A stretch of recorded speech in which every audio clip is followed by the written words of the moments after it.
Let's take a closer look at launch mode, which can be accessed by pressing here. And now the 64 pads match what's shown on the display. The project is split into tracks, which are these vertical columns, and these could be drum kits, plug-in instruments, or audio loops, and they can be selected by pressing these buttons here.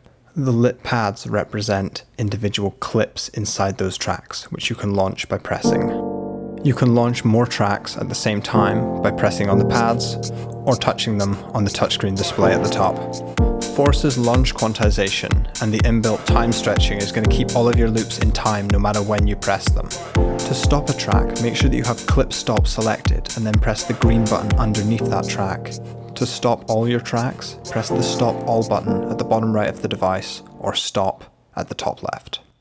The horizontal rows of clips represent scenes, which could be an introduction, a verse, or a chorus.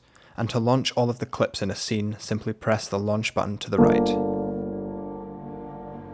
When I jump to a new scene, Force is going to keep everything in time.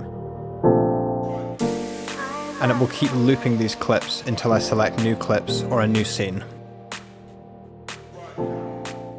To change the launch quantization, which is how quickly it jumps to the next scene, hold down Shift and then the track selector buttons will light up. The red one indicates the current selection, which is 1 bar. If I select a smaller division, such as 1/8, it's going to jump to the next scene.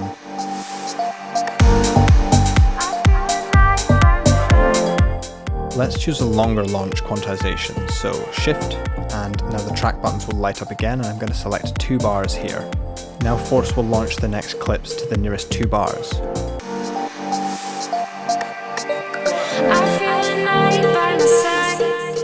If at any time you want to change the quantization for an individual clip, you can select it and press clip, and then just adjust its launch quantization, and it doesn't have to follow the rest of the project.